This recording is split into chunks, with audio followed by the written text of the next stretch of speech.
Today's edition of the Three Martini Lunch is brought to you by 4Patriots. Check out their brand new website, 4patriots.com/martini. And one of the things you'll find there, the best-selling survival food kits. Look, we found out during the pandemic, you can't always rely on the supply chain. And who knows what happens if there's an emergency in your area, like a devastating hurricane or a tornado, or in some places even an earthquake. Out in Maui, we saw wildfires not that long ago. You just don't know.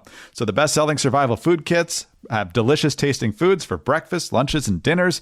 They come with real meat and vegetables. They're designed to last for 25 years if stored properly. You can also take them on camping trips or picnics, but most of all, they're great in an emergency if the power is out. Just boil water over a fire, simmer and serve, and enjoy hot meals and stay safe in a crisis.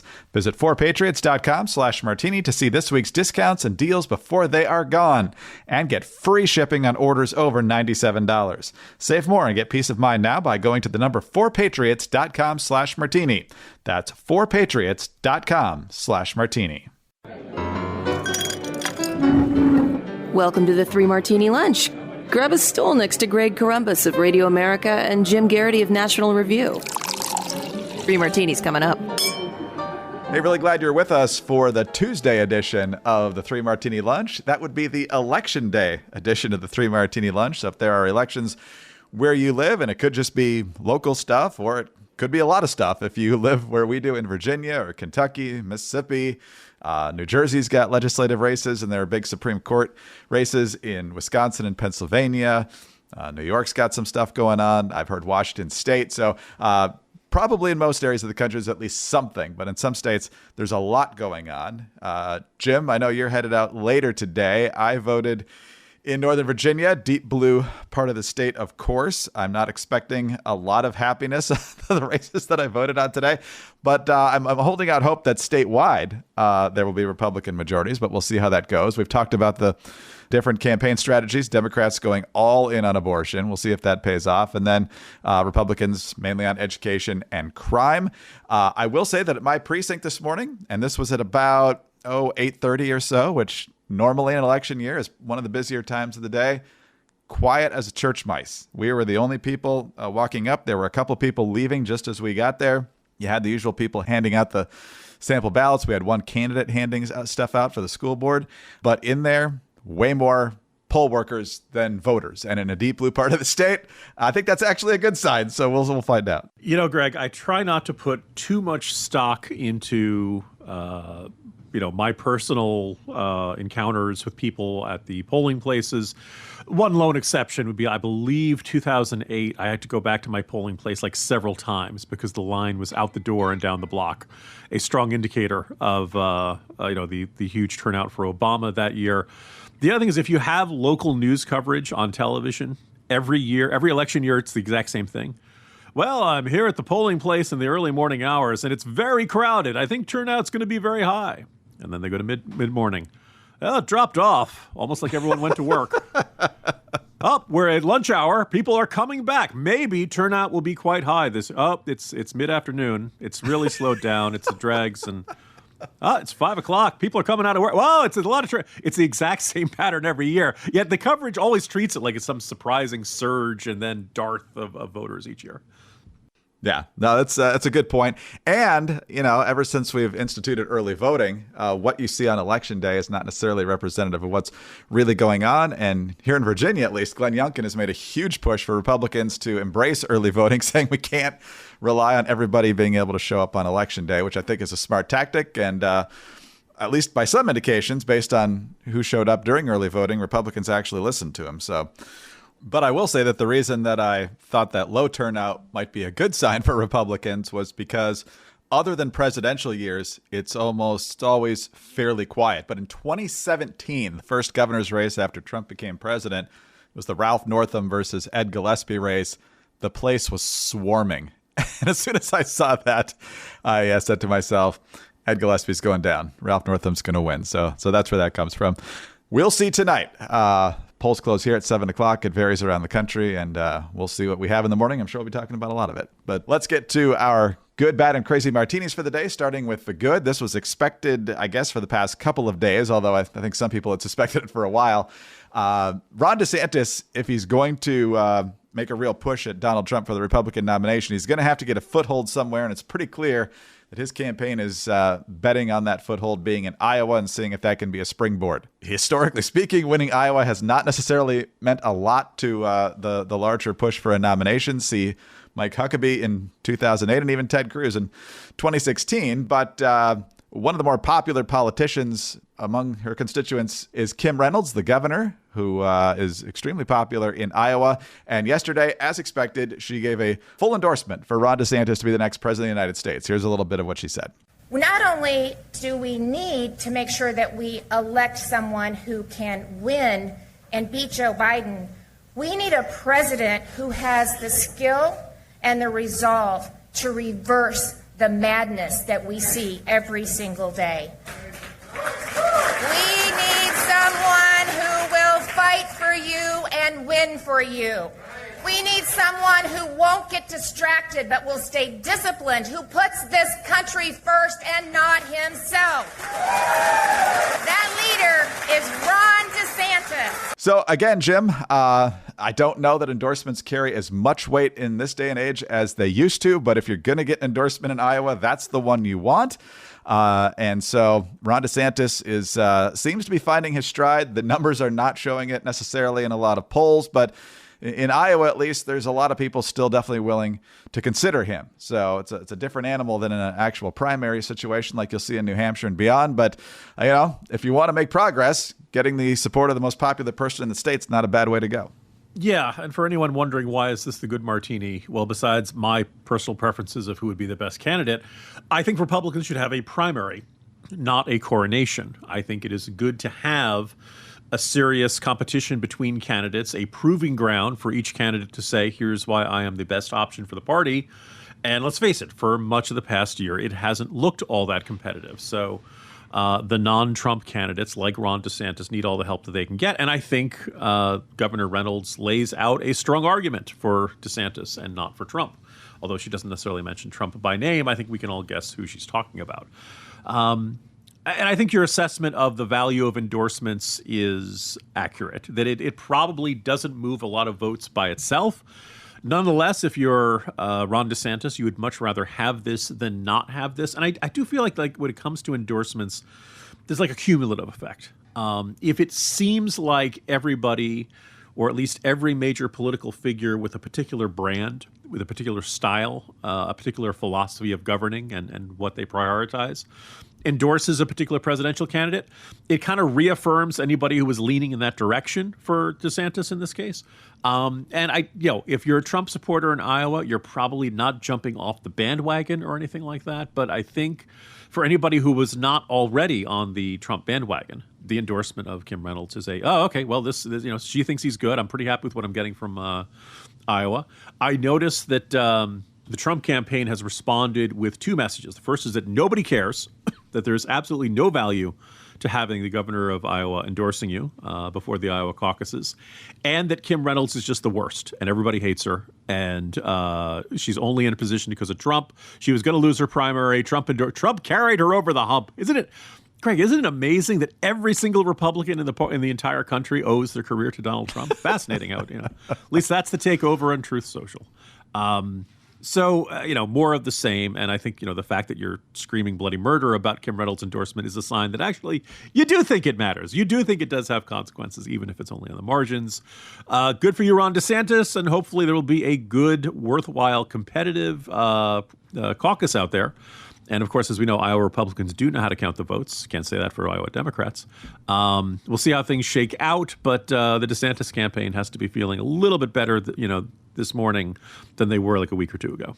Yeah, I mean, they seem to be hitting their stride message-wise. The question is whether it's too late and whether, as more people drop out eventually, possibly, whether they gravitate to him or to Trump. I'm not necessarily sure that's a given, that the smaller the field, the more will endorse him, but we will see. One thing that you have mentioned many times and I think fits well here, regardless of who you support, you owe politicians nothing. They work for you, and if you support them in one election, you are not duty-bound or honor-bound to support them in another election. If you want to support them again, you're more than welcome to. But this whole idea of I was nice to you once, so you have to support me forever is ridiculous. Votes have to be earned. You're not obligated to give it to anybody, but apparently that's a crazy position in some circles. Exactly right.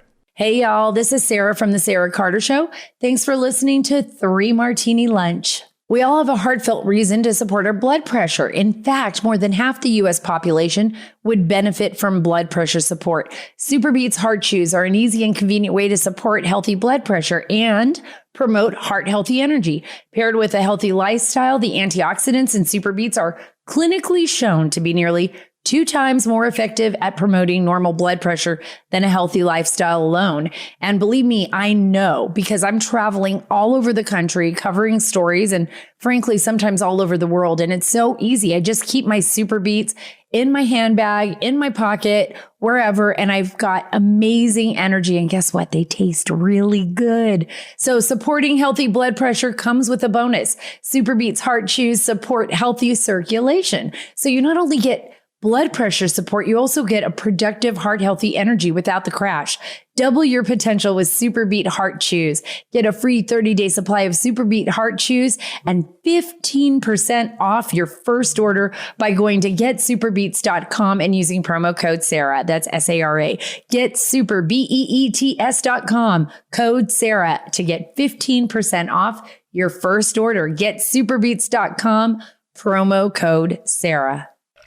All right, Jim, on to our bad martini now. And we have talked about the ballooning national debt quite a few times. It's now north of $33 trillion officially. And that's before you get to the unfunded mandates. But it's growing faster and faster and faster now that we've got higher interest rates and due to the fact that we can't stop spending. So Yahoo Finance, with the story today via Bloomberg, estimated annualized interest payments on the U.S. government debt climbed past $1 trillion at the end of last month, according to Bloomberg analysis.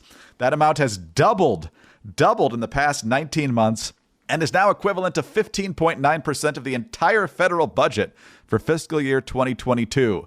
E.J. Antoni over at the Heritage Foundation was tweeting about this even before the end of October, and he says from Treasury, so its own numbers, borrowed $1 trillion last quarter, expects another $776 billion this quarter, which he says would be miraculous since it borrowed $500 billion this month alone, then $816 billion in the first quarter of next year, and so on, to track to borrow $3+ trillion this fiscal year as projected. He says interest is going to the moon. 1 quarter is the same as the huge deficit that we incurred in all of last fiscal year, which was $1.7 trillion. So, Jim, this is spiraling out of control. And what's going to happen now is we're going to take out more debt to pay off the interest on the debt. And it's only going to get worse and worse and worse. Yeah, look, you and I and lots of other conservatives, fiscal conservatives, have been beating the drum on the usual annual deficit. It was back in the Bill Clinton days, last time we had surpluses, and the ever-mounting national debt year by year, decade by decade. There was a time back in the early Obama years where it was considered a really big deal to have a $1 trillion deficit in 1 year. And that, of course, was the Great Recession. During the Trump years, that turned, kind of almost normal, maybe a little bit below $1 trillion here or there. Then, of course, COVID hit, and then we had, $2 trillion, $3 trillion, just giant amounts, just, multiple trillions a year being added each year. And obviously, we had to respond to the COVID pandemic. When you have to shut down every business in the country, people need some way to keep putting food on the table, pay their rent, all that. But it was an inevitable consequence. One of the reasons you don't want to run $1 trillion deficits when you're at a state of relative peace and prosperity is that, God forbid, something comes along where you have to spend a lot of money, like, say, a giant global pandemic. Then you end up running not just a $1 trillion deficit, you end up running these multi-trillion dollar deficits. And I've been thinking about this, on and off for many years. Like, one of the problems we on the right cannot get Americans to think about the debt or is because it's not visibly tangible. Like, it's numbers on a sheet of paper, it's numbers on a screen. They have that big billboard in Times Square talking about your share of the national debt, and everybody just kind of walks by it every day. It doesn't freak people out. financially, fiscally, this is like Godzilla. This is a giant monster threat to all we hold dear, stomping across the landscape. But because you can't see it, because you can't feel it, people don't get all that upset about it. And from my perspective, they get a lot more worried about things that they really shouldn't worry about too much. In this case, I kind of, but like these interest payments, like now we're starting to feel it. Now we're starting to realize every year the government puts together its budget. Well, you got to put aside money to maintain those interest payments. Otherwise, you don't, you won't be able to borrow anymore. We already had our credit rating taken down by one or two of the rating agencies. Now, all in all, U.S. government debt is still probably the safest, debt you can possibly have. The U.S. government always pays down its debts, but every time we get into these debt ceiling fights, people get a little bit nervous about it. People aren't 100% sure that, we've paid all our debts so far. We've paid all our debts, up to today. But are we still going to be the same way a couple of years from now? It's not clear. It's not 100%. People find reasons to doubt that at some point, sometimes the partisan divisions or some other president who thinks it isn't important or something, they end up not paying it, and all of a sudden we don't have the credit rating, and all of a sudden it becomes even more expensive for us to borrow this money. So again, it all comes back. You and I have talked about this. There are, if you want to raise taxes, we usually are reflexively opposed to that. Maybe you want to put means testing to some of our entitlement programs. That wouldn't be so bad. Or you can cut spending. But nobody wants to do that. So everybody just kind of whistles past the graveyard. And here we had this indication where now we're starting to feel it in that each year when the administration and Congress sit down and say, how should we spend our money? A bigger and bigger chunk of that tax money coming in has to go to interest payments. We don't have a choice about that. And all of that leaves less money for everything else. And oh, by the way, besides everything people want to spend for it, Green New Deal, all that kind of stuff, the world's getting more dangerous. A lot of people who argue we need a defense buildup. There's a lot of people who argue we actually need. There's all kinds of things. The retirement of the baby boomers are only going to get more expensive. Healthcare, all kinds of good things to spend money on. The squeeze is coming, but hey, we've ignored it this long. I'm sure people think we can keep ignoring it longer. It's kind of like that high blood pressure. It hasn't been so bad so far. So I'll just keep counting on it remaining good for the rest of my days. We did not, according to this data from the University of California, Santa Barbara, we did not have a president with a $1 trillion budget until the first George Bush. And so now we're running not only multi-trillion-dollar deficits, but the annual interest is now over $1 trillion. And so and the reason that it's ballooning, of course, is the interest rates. So when Biden crows about annualized inflation being lower than it was a couple of years ago, well, guess where it's going? The interest rates are squeezing it out on the other side, and we're still paying for it. We're still paying for it. It's just in a different way.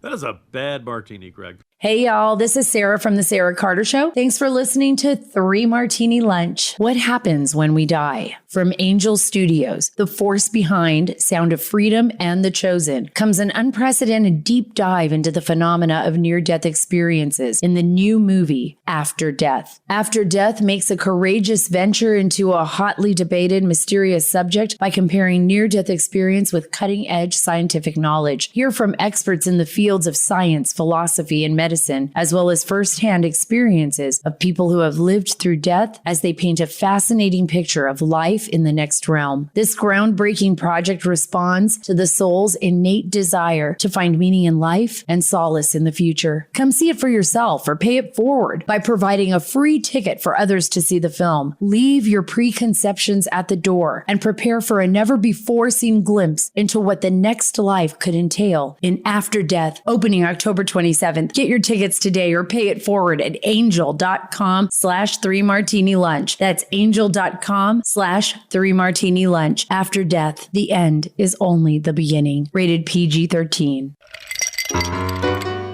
So let's go to our crazy martini now, and follows up on yesterday's good martini, which was the poll showing that Americans are very clear-eyed on the quality of the presidency that we're currently enduring from Joe Biden. So much so that you got folks like David Axelrod and others saying, Joe, it's time for you to go. Not everybody's seeing that. And yesterday over on CNN, Jake Tapper was talking with Florida Democratic Congressman Jared Moskowitz and saying, pretty bad polls, huh? And Moskowitz has a different read on them. So we've now heard from a handful of Democrats, from David Axelrod to Congresswoman Jayapal to obviously Dean Phillips, who's running against Biden in the primaries, all expressing concern about Biden's run in 2024, especially after the latest poll numbers. Do you share those concerns? But I don't share those concerns. Now, look, I think we should look at the poll. We got to get into the data, and we can figure out how we need to improve our messaging. Because I do think we have a messaging issue in that we got to continue to feed the beast every single solitary day. Yes, Jim. The reason so many people, a strong majority, are fed up with this president is all because of bad messaging. So, if Karine Jean-Pierre and the entire mainstream media could just do a better job of spinning it, things wouldn't be so bad. But this guy's, not living in reality. But hey, as long as they want to believe this, we'll take it. Greg, isn't it kind of amazing that apparently this messaging failure is not just on the economy? Remember, Biden's been running around the country talking about Bidenomics. Yep. For a better part of, half a year or so, maybe a little bit longer than that. It's also bad on the border. It's also bad on gas prices. I guess that falls under the economy. It's also bad on foreign affairs. It's also bad on, isn't it strange that Biden's inability to communicate well is on every issue across the board? One of the enjoyable grudges that I like to hold, Susan Glasser of The New Yorker wrote back in September 23rd, 2021. It was not too long after the debacle of the Afghanistan withdrawal. And you and I talked about this on this podcast quite a bit, but I said that Biden was both flailing and failing, and that the president and his administration are, quote, naive, unprepared, slow-footed, and in over their heads. Now, I'm crazy, apparently. According to Susan Glasser of The New Yorker, she wrote, it was wildly overstated, too soon to nominate Biden to consign him to the ash heap of history. Well, if you look at the Real Clear Politics average of Biden's approval rating, or you can look at the one at 538, they show you basically the same thing. Biden's approval rating took a steep tumble right around the Afghanistan withdrawal, and it's never recovered. It has never recovered. Some days it gets up to like the low to mid 40s, and that's good. Sometimes it goes down to the 30s, and that's really bad. It's been around that high 30s, low 40s range pretty much since then. Although it's actually dipping down a little bit. A lot of people calculate this as young people and pro-Palestinian people who are very upset about Biden's standing with Israel in the Middle East so far. And I kind of want to say to Susan Glasser, so when does that Biden rebound start? Any day now? It's going to happen? It's just bad messaging. Right, okay. Now, by the way, if you wanted to make an argument that Biden rebounded in the midterm elections, look, obviously 2022 did not go the way the Republicans hoped, but ironically, the exit polls on Election Day 2022, 1 year ago, indicated that people were not happy with Biden. He had a low approval rating. The right track, wrong direction numbers were terrible. The rating or assessment of the economy was terrible. All that stuff was bad. But unfortunately, Republicans, the voters looked at what Republicans were putting forth. And in most cases, these Trump-selected, circus candidates, Herschel Walker, Mehmet Oz, these celebrity look, they have very big disappointments in states where Republicans had done fairly well. You look at the Mike DeWines, you look at DeSantis, you look at Kim Reynolds, you look at a whole bunch of normal Republicans, they did just fine. Chris Sununu cruised to re-election in New Hampshire. Republicans couldn't win the Senate race out there up against Maggie Hassan, who was just a terrible candidate. Extremely low approval rating numbers for an incumbent. But you nominate a bunch of weirdos who deny the 2020 election results and who keep running on this, election stolen conspiracy theory nonsense. Voters turn against that. But that's the only thing Biden's got going for him. And the entire reaction to this so far is, Biden's going to be fine because Trump is so unpopular. New York Times poll said opposite the other day. It's putting a really big gamble of, look, we know our decrepit, turning 81-year-old president is bad shape, but you're not going to go with the other guy, America, right? Well, Americans might decide otherwise. I feel like it's a coin toss. I feel like it's two very unpopular old men cruising towards a general election. One of them's got to win unless, No Labels pulls a rabbit out of a hat, and, we'll see how that shakes out. But really, Biden is in really weak shape. And no, it's not a matter of, the messaging is bad. Like, it's been 3 years of bad messaging. But at some point, it's not the messaging. It's the results. The old joke about the advertising agency reinvents the image of this dog food and gets giant displays, redesigns the box, huge ad campaign, ad agency guy's in a supermarket, and he sees somebody buying the other brand. He's frustrated. He says, sir, why did you buy that brand instead of this one? He says his dog doesn't like it. That's in the end, it's the product. It's the result. It's what are you generating for people? Everything's expensive, right? I think Biden has tried to do the right thing for on Ukraine, but I think he's really not put the argument in supporting it in terms of American national interest. He keeps talking about the rules-based international order. The average American doesn't care about the rules-based international order. It's too abstract. Talk about it in our terms. Biden's not doing well on that. Obviously got a lot of reasons to, hey, how's that outreach to Iran going? Huh? Made a lot of good sense to give them a lot of money, right? Oh, let's put more money in the pockets of the world's biggest state sponsor of terrorism. China's still on the rise, still on the march. I told you all about it in our conversation with Taiwan. I said economy, borders still insecure. The only thing Biden's going to say, we're going to use the issue. Every Democratic ad here in Virginia has been about abortion. They are counting on abortion and animosity to Trump to put them over the top. They don't have a good record to run on. And that's what these Democratic congressmen do. They have to say, we just haven't we don't have the right magic words in our ad to convince people. No. And by the way, just one other observation. Biden has spent a ton of money on infrastructure, for example. Biden has spent a ton of money forgiving student debt, even if its biggest proposal got struck down by the Supreme Court. Nobody gives him credit for any of that stuff. Now, I don't think you should give him credit for that stuff because some of that stuff's bad policy. But it's interesting that, they did all these things. We're going to spend more money and the American people will appreciate it. And they really haven't. Now, maybe this is because Americans are starting to notice about the problems of the deficit and the debt in that last martini we talked about. Or I think the kinds of voters that these big spending programs are designed to charm and designed to make people happy, they don't pay attention to stuff. So in other words, like when you dumped a whole bunch of money in the economy at the beginning years of the Biden presidency, and you put too much money chasing too much goods, and you set off runaway inflation, that's the only thing people notice right now. And everything else is window dressing, so to speak. Hey, happy Election Day, everybody. Yes, if you haven't voted, get out and vote. Again, depending on where you live, there could be a lot of important stuff on the ballot. Could be limited, but make your voice heard. And Jim, I will see you tomorrow, and I'm sure we'll have plenty to talk about. See you tomorrow, Greg. Jim Garrity, National Review. I'm Greg Corombos of Radio America. Thanks for being with us today. Do subscribe to the podcast. If you don't already, tell some friends about us as well. Thanks also for your 5-star ratings and your kind reviews. Please keep those coming.